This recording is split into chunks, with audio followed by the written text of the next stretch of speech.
अस्सलाम वालेकुम, मैं हूं रेहान तारिक और आप देख रहे हैं दस्तक। हुकूमत के विजन अज़्मे इस्तेहकाम को लेकर कंफ्यूजन, मिसअंडरस्टैंडिंग, फस और बेचैनी ये सब उरूज पर है और शायद इसकी बहुत बड़ी रिस्पॉन्सिबल खुद हुकूमत भी है, क्योंकि एपेक्स कमेटी इजलास के बाद हुकूमत की जानिब से जो एलामिया जारी किया गया उसमें वाज़े तौर पर ऑपरेशन का लफ्ज इस्तेमाल किया गया। जो कॉनोटेशन थी ऑपरेशन की इस्तेमाल की गई। ऑपरेशन अज़्मे इस्तेहकाम का लफ्ज जब सामने आया, ये इस्तिलाह ऑपोजिशन के कान पड़ी तो एक नए एहतजाज का सिलसिला शुरू हो गया। वो एहतजाज आज भी संभाले नहीं संभल रहा, थमने नहीं पा रहा। ऑपोजिशन इसको अपने एतबार से प्ले करने की कोशिश कर रही है, पॉलिटिकल माइलेज भी ले रही है, डिविडेंड भी समेटने की कोशिश कर रही है कि हम किसी भी ऑपरेशन को मानेंगे नहीं। अभी ताज़ा तरीन सूरत हाल यह है कि पाकिस्तान तहरीक इंसाफ की जानिब से खैबर पख्तूनख्वा में जिस ग्रैंड जिरगे का इनेकाद किया गया उसने किसी भी ऑपरेशन की मुखालिफत में करारदाद मंजूर कर ली है। साथ ही अफगानिस्तान के साथ तिजारत करने के मामले पर भी करारदाद मंजूर की गई है। बानी पीटीआई इमरान खान की रिहाई से मुताल्लिक भी करारदाद इस ग्रैंड जिरगे के अंदर, यानी जिसमें पीटीआई के एमएनएस और पश्तूनख्वा मिली अवामी पार्टी के सरबराह महमूद खान अचकजई मौजूद थे, उन्होंने ये करारदाद मुतफ़िका तौर पर मंजूर की है। दूसरी तरफ हुकूमत है कि जिसकी जानिब से काबीना का इजलास बुलाया गया, उसमें ऑपरेशन के लफ्ज को विजन के साथ तब्दील किया गया कि ये विजन अज़्मे इस्तेहकाम है। लेकिन इस कंफ्यूजन, इस परेशानी और इस बेचैनी के अंदर अंदर जहां जहां सियासत की स्पेस मौजूद थी वो सियासत हो रही है। यानी कौमी सलामती जैसे अहम और हसास मामले के ऊपर भी सियासत हो रही है और यह सियासत कहीं और नहीं बल्कि पार्लियामान के अंदर और पार्लियामान के बाहर अब पॉलिटिकल स्टेक होल्डर्स करना शुरू हो गए। लेकिन जहां तक अस्करी जराए का ताल्लुक है तो उनकी जानिब से इसको एक स्ट्रैटेजी करार दिया जा रहा है। नो मैटर व्हाट, आप इसको ऑपरेशन कहें या आप इसके लिए विजन की इस्तिलाह इस्तेमाल करें, ये एक स्ट्रैटेजी है और ये स्ट्रैटेजी मल्टी प्रोंग या कसीरो जहती स्ट्रैटेजी है, जिसके अंदर दहशतगर्दों से निपटना भी है, जिसमें क्रिमिनल से निपटना भी है, जिसमें मुल्क के अंदर इस्तेहकाम लेकर आना है। ये नेशनल एक्शन प्लान हो, उसके तहत नेक्टा का कयाम हो, उसके तहत सीटीडी विंग्स का कयाम हो। हमेशा यही कोशिश रही कि किसी तरीके से मुल्क में दहशतगर्दी की अफरीद को काबू पाया जा सके, इस बेलगाम घोड़े को लगाम डाली जा सके। लेकिन अनफॉर्चुनेटली ये ऐसा करने में हम कामयाब नहीं हो सके। उसकी बहुत बड़ी वजूहात हैं और वजूहात ज़ाहिर है मुल्क में सियासी तौर पर अदम इस्तेहकाम भी है। मुल्क में जो काम हुकूमतों के करने का था, वफाक और उसकी इकाइयों के करने का था, वो भी करने में बुरी तरह नाकाम रहे। और अब जो अस्करी हल्के हैं, जो फौज है, जिसके जवान बॉर्डर्स के ऊपर कुर्बानी भी दे रहे हैं, जो दहशतगर्दी से लड़ते लड़ते रोज़ जाम शहादत नोश कर रहे हैं, अब वो कह रहे हैं कि जो आपके हिस्से का काम है, यानी सियासतदानों के हिस्से का काम है, हुकूमतों के हिस्से का काम है, वो करें। लेकिन अनफॉर्चुनेटली बड़ी बदकिस्मती से हजार हैफ कहना पड़ता है कि सियासतदान अपने हिस्से का काम करने के लिए तैयार नहीं है। वो पार्लियामान जिसकी बालादस्ती की आवाज़ बुलंद की जाती है, वो पार्लियामान जिसको अवाम की नुमाइंदा पार्लियामान कहा जाता है, वहां पे क्या मंजरनामा दिखाई दे रहा है, मैं चाहता हूं सबसे पहले जरा उसकी एक झलक आपके सामने रखूं। आज भी नेशनल असेंबली का सेशन हुआ, सेशन में बड़ी बड़ी बातें भी हुई और बड़ा क्रिटिसिज्म भी हुआ। सबसे पहले तो लग ही रहा है कि जाहिर है जो मिलिट्री इस्टेब्लिशमेंट है या अस्करी ज़राए है, वो भी ये चाहते हैं कि सियासतदान इस मामले के ऊपर एक नेशनल कंसेंसस डेवलप करें, इत्तेहाद का मुजाहरा करें, नेशनल यूनिटी का मुजाहरा करें। और ये सियासतदानों के करने का काम है। जो हमारे करने का काम है वो इंटेलिजेंस बेस्ड ऑपरेशंस है, या जहां हमारी जरूरत है हम तो in the line of duty काम कर रहे हैं। लेकिन पॉलिटिकल स्टेक होल्डर्स को चाहिए कि इस्तेहकाम लाने के लिए, सियासी तौर पर इस्तेहकाम लाने के लिए, और फिर वो बहुत सारी चीज़ें जो नेशनल एक्शन प्लान के 14 नुकात का हिस्सा थी उस पर अमल दरामद के लिए पॉलिटिकल विल चाहिए। अब पॉलिटिकल विल है या नहीं है, वज़ीर आज़म पाकिस्तान जनाब शहबाज शरीफ साहब ने आज एक बार फिर ऑपोजिशन से कहा कि आइए मिलके बैठ के बात करते हैं। को ग्रैंड चार्टर ऑफ इकोनॉमी कह लें या ग्रैंड नेशनल डायलॉग कह लें, कुछ भी कह लें, वो दावत शहबाज शरीफ साहब की तरफ से दी गई। उन्होंने क्या कहा, सबसे पहले मैं चाहता हूं उसकी एक झलक आपको दिखाई जाए।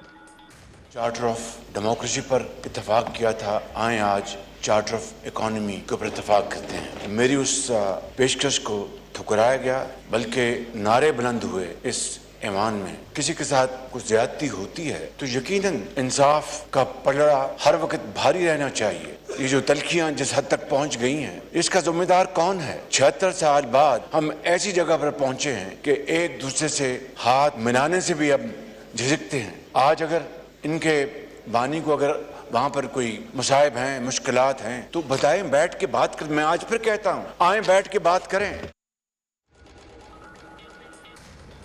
अब कायदे ईवान की इस पेशकश पर कायदे हिज़्ब इख्तिलाफ ने कैसे रिस्पॉन्ड किया, उमर अयूब साहब ने इसका क्या जवाब दिया, जरा वो भी आपको दिखाते हैं। कहा है कि बात होनी चाहिए, बात तब होगी जनाब स्पीकर जिस वक्त मेरा वजीर आजम इमरान खान साहब बाहर आएंगे। बात तब होगी आई थिंक जिस वक्त मेरे 180 सीट के मेंबरान बाहर आएंगे। अब ऑपोजिशन के रिजर्वेशंस बातचीत के ऊपर बैठ के नेगोशिएशंस के जरिए या क्रॉस द टेबल बैठ के उसकी कुछ शराइत हैं और ज़ाहिर है वो अपनी जगह पर अपने तहफ़्फ़ुज़ात पेश कर रहे हैं पार्लियामान के फ्लोर पर। लेकिन दूसरी तरफ हुकूमत में एक और कन्फ्यूजन भी है। शहबाज शरीफ साहब बतौर प्राइम मिनिस्टर तो अपोजिशन को मुज़ाकरात की दावत दे रहे हैं, बैठ के बात करने की दावत दे रहे हैं, लेकिन खुद शहबाज शरीफ साहब के जो सियासी मुशीर हैं राना सनाउल्लाह खान साहब, वो ये समझते हैं कि अगर इमरान खान की रिहाई हो भी जाए तो हुकूमत इमरान खान को बाहर नहीं आने देगी, क्योंकि इमरान खान अगर बाहर आएगा तो मुल्क के लिए बेहतर नहीं होगा। राना सनाउल्लाह साहब दूसरी तरफ क्या स्टेटमेंट देते हैं जो सारे के सारे मामले को मजीद माहौल को परागंदा कर देती है। अब ये पहला मौका नहीं है, राना सनाउल्लाह साहब माजी में भी कह चुके हैं कि या तो ये रहेंगे या हम रहेंगे। राना सनाउल्लाह ये कह चुके हैं कि अगर इमरान खान बाहर आएगा तो फिर हम सब अंदर होंगे। यानी एक तरफ तो आप जो पॉलिटिकल अपोनेंट है उनको कॉर्नर रखना चाहते हैं और दूसरी तरफ आप मुज़ाकरात की ख्वाहिश भी कर रहे हैं। राना सनाउल्लाह साहब के इस स्टेटमेंट को रऊफ हसन ये समझते हैं कि ये जवाब तलब है, इसका मुहासबा होना चाहिए। रऊफ हसन साहब क्या कह रहे हैं, जरा वो भी आपको दिखाते हैं। पर सर आम इस किस्म का वो प्रचार कर रहे हैं कि जी हमारे बस में जो कुछ होगा हम करेंगे, हम इस शख्स को बाहर नहीं निकलने देंगे। बाहर तो वो निकलेगा वो शख्स, लेकिन क्या चीफ जस्टिस साहब को ऐसा कोई काम नजर नहीं आता, ऐसी कोई स्टेटमेंट उनको सुनाई नहीं देती? और फिर किस तरीके से हमारी हुकूमत को बाहर रखना और खान साहब को कैद करना और जिन हालात में रखा हुआ है उन हालात में रखना और मुकदमात करना और मुकदमात से बरी ना होने देना और एक के बाद दूसरा मुकदमा करते रहना, ये तमाम चीजें जो हैं वो लंदन प्लान का हिस्सा हैं। फजल रहमान साहब की गुफ्तगू आपने सुनी। नईम हैदर पिछौता साहब ने हमें ज्वाइन किया हुआ है। पिछौता साहब अस्सलाम वालेकुम। वालेकुम अस्सलाम जनाब, क्या हाल चाल है जी? ठीक है जी, बहुत बहुत बहुत शुक्रिया, बहुत शुक्रिया नईम हैदर पिछौता साहब आपके वक्त के लिए। सबसे पहले तो मेरा बड़ा सादा सा सवाल है, कौमी सलामती जैसे हसास मामले के ऊपर सियासत करना जस्टिफाइड है? अगर नहीं है तो फिर इतने हसास मामले को सियासत की नजर क्यों किया जा रहा है?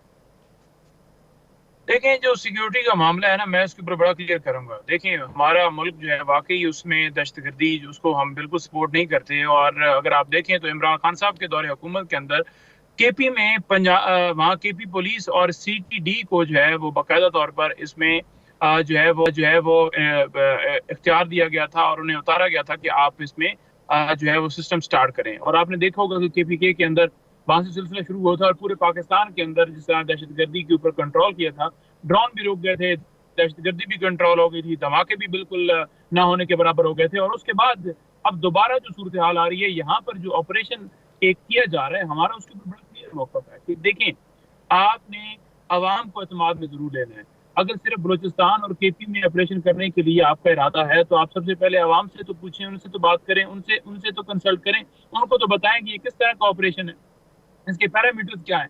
आप अगर माजी में देखें ना तो सवा से लाखों लोग जो हैं वो निकल कर गए, उस वक्त भी ऑपरेशन किए गए और उससे क्या आज दहशतगर्दी कंट्रोल हो गई।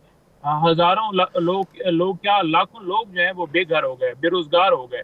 तो इस सारी सूरत हाल के अंदर जो इस वक्त मुल्क के अंदर चैलेंजेस हैं, बेहतर ये था कि आप ऐसी पॉलिसी बनाते, आप अफगानिस्तान के साथ जो है वो बातचीत से मसला हल करते। उस वक्त जो अफगान हुकूमत थी वो पाकिस्तान के अच्छा पिछौता साहब, मेरा बड़ा सादा सा सवाल है आपसे। इस वक्त बलूचिस्तान और KP के अंदर जो पाक फौज के जवान अपनी जानों का नजराना पेश कर रहे हैं, जामे शहादत नोश कर रहे हैं हर रोज, तकरीबन जनवरी 2024 से लेके अब तक 1063 जो है वो इस तरह के वाकयात हुए, ऑपरेशन हुए हैं और जो दर्जनों पाक फौज के जवान हैं वो जामे शहादत नोश कर चुके हैं।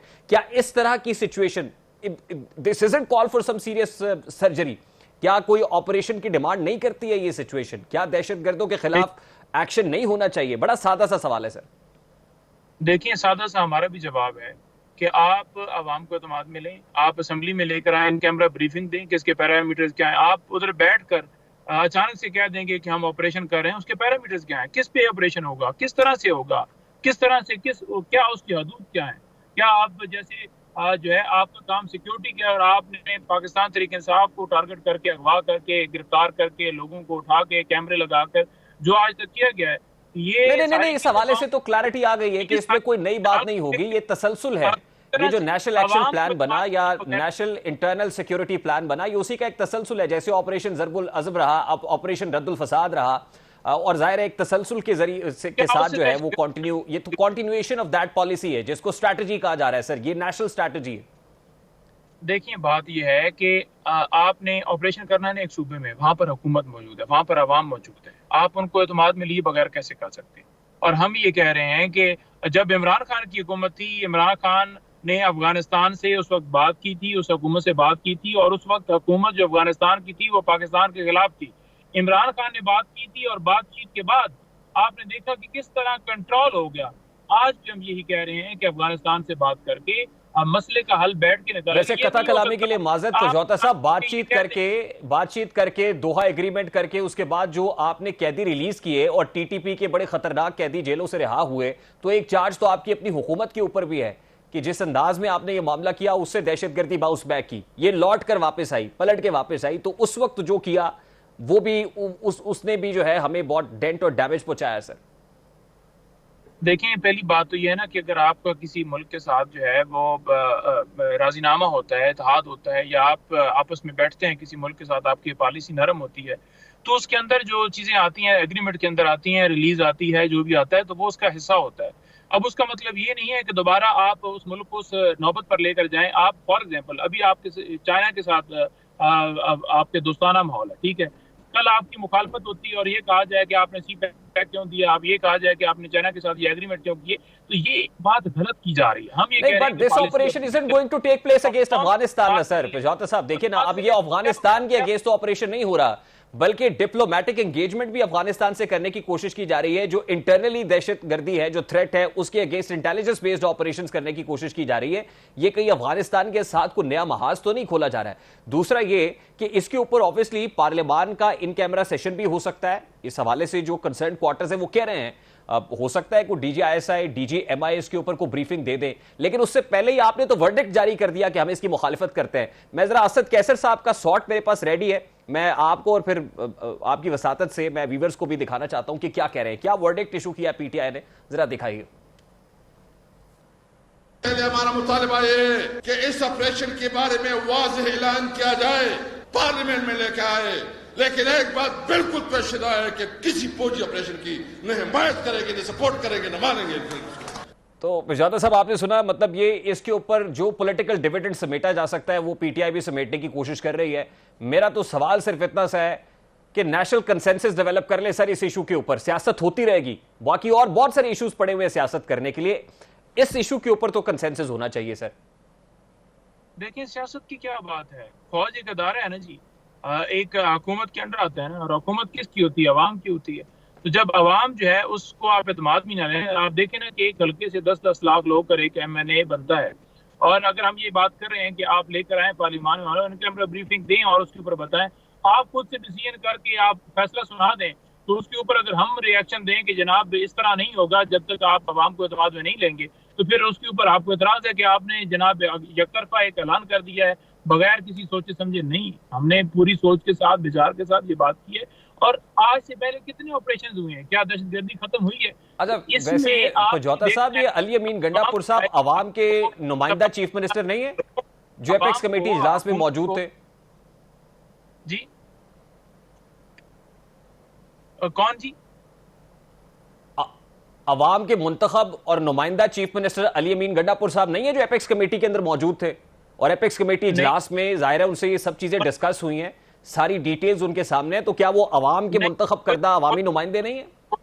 नहीं, कोई उनके सामने। आप देखें, एक फॉर एग्जांपल एक और कमेटी का इजलास बुलाया जाता है और वहां पर कहा जाता है कि जी हमने ये फैसला कर लिया, तो आपने कोई बयान देखा अली अमीन ने इससे पहले स्टेटमेंट दी हो या किसी और तरफ से आई हो, किस तरह से बात हो रही है, ये एजेंडे के अंदर हमने ये पहले से डिसीजन लिया हुआ है, इसके ऊपर अली अमीन सोच के अचानक बैठे हुए अगर बात की जाए कि हम ये ऑपरेशन कर रहे हैं, जहां पर वहां पर जिक्र ही सिर्फ ये किया जाए कि अज़्म इस्तेकाम जो है वो किया जाएगा और ऑपरेशन का नाम ही ना लिया जाए, और फिर ये कह दिया जाए कि आप उसका हिस्सा थे, आप अली अमीन की उसके ऊपर स्टेटमेंट आ चुकी है, तो उसकी स्टेटमेंट आने के बाद भी, और अगर फॉर एग्जाम्पल वो वहां पर थे और किसी जगह के ऊपर उन्होंने जाकर बात की हो कि जी ठीक है करें आप, लेकिन ये कह देना कि आप आवाम को, आवाम के मुंतखब नुमाइंदों को, इस पार्लियामेंट को, कोई भी इदारा पार्लियामेंट से ऊपर नहीं है, उसको इत्मीनान में नहीं लेंगे, तो ये कौन सी इसके ऊपर लॉजिक बनती है? और सर आज तो वजीर आजम पाकिस्तान ने दावत दे दी है कि आइए बैठ के बातचीत कर लेते हैं, तो एक फोरम आपके पास मौजूद है, बातचीत कर ले, अपने कंसर्न्स वहां पे रखें,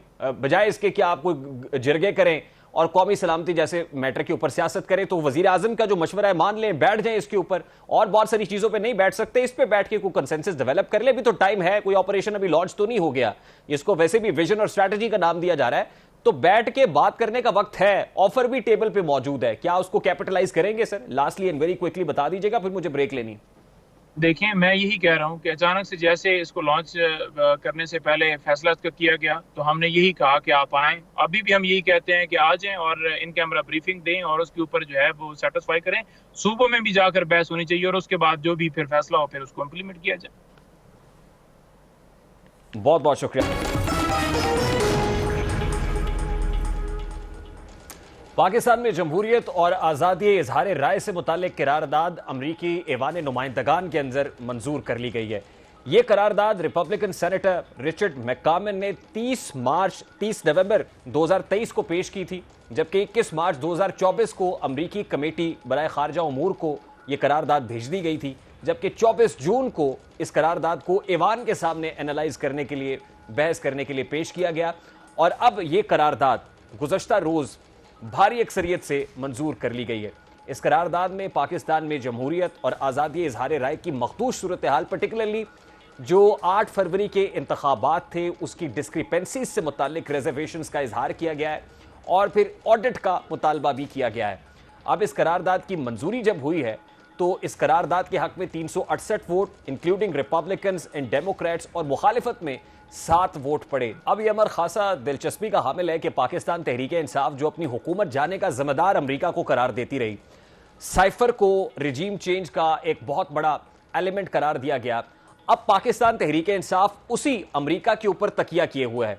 वो लॉबिंग फर्म्स हायर करना हो, डिप्लोमेटिकली मामलात को मनूवरिंग और ऐवान नुमाइंदगान के अंदर सेनेटर्स को जो है कायल करना हो, पाकिस्तान तहरीक इंसाफ अमेरिका चैप्टर इस हवाले से खासी कोशिशें कर रहा है और अमेरिका के अंदर एक नैरेटिव बिल्डिंग की कोशिश की जा रही है, जिसका एक बहुत बड़ा कंपोनेंट इस करारदाद की मंजूरी भी है। और इससे पहले कांग्रेशनल हियरिंग जो हुई जिसमें डोनाल्ड लू पेश हुए और उनसे तुंदो तेज सवालात, सख्त सवालात सेनेटर्स की जानिब से किए गए, ये भी अब उसी एक सिलसिले की कड़ी लगती है जिसको पाकिस्तान तहरीक इंसाफ खासा सेलिब्रेट भी कर रही है। पाकिस्तान तहरीक इंसाफ के मरकजी सेक्रेटरी इत्तलात रऊफ हसन साहब इस करारदाद की मंजूरी पर क्या कह रहे हैं, जरा वो भी आपको दिखाते हैं।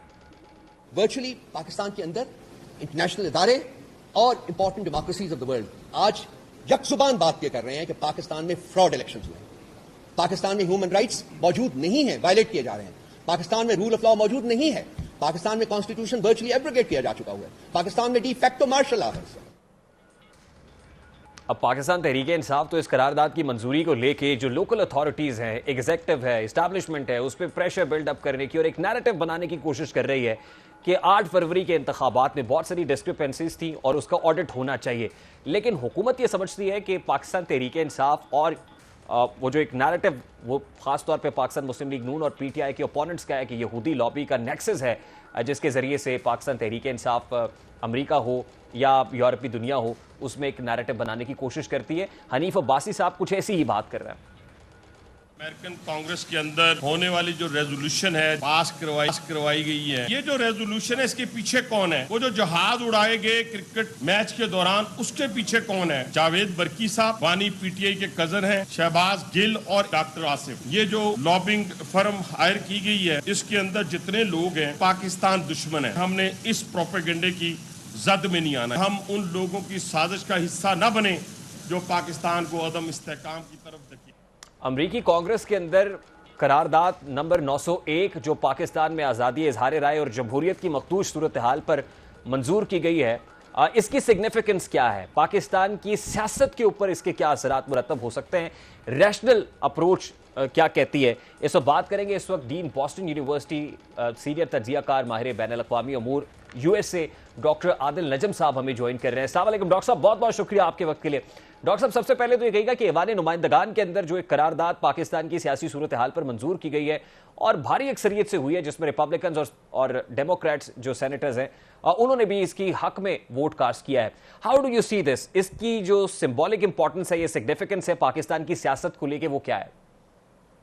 इस किस्म की पास हो सिग्निफिकेंस तो ज़रूर होती है, लेकिन मेरे ख्याल में अगर तो सिग्निफिकेंस का मतलब इसका मतलब ये है कि कल या परसों पाकिस्तान और अमेरिका के ताल्लुकात जो हैं उनमें बहुत सर्दमोरी आ जाएगी, इसकी वजह से बहुत तब्दीली आ जाएगी या कोई बहुत बड़ी हमें चेंज नज़र आएगी, तो ऐसा तो नहीं।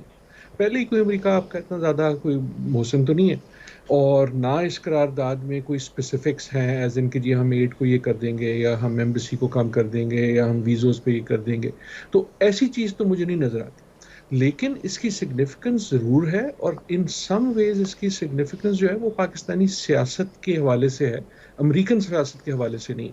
अमेरिकन पॉलिसी में इसकी वजह से चेंज एज सच मेरे ख्याल में नहीं आएगी, लेकिन ये जाहिर है कि जो एक तो ये कि जो पाकिस्तानी अमेरिका में क़याम पजीर हैं उनका जो, और उसमें जो खुसूसन जो इकनॉमिकली वेल ऑफ हैं, उनका जो क्लाउड है वो इस्तेमाल लगता ही है किया गया है in a way to push for this.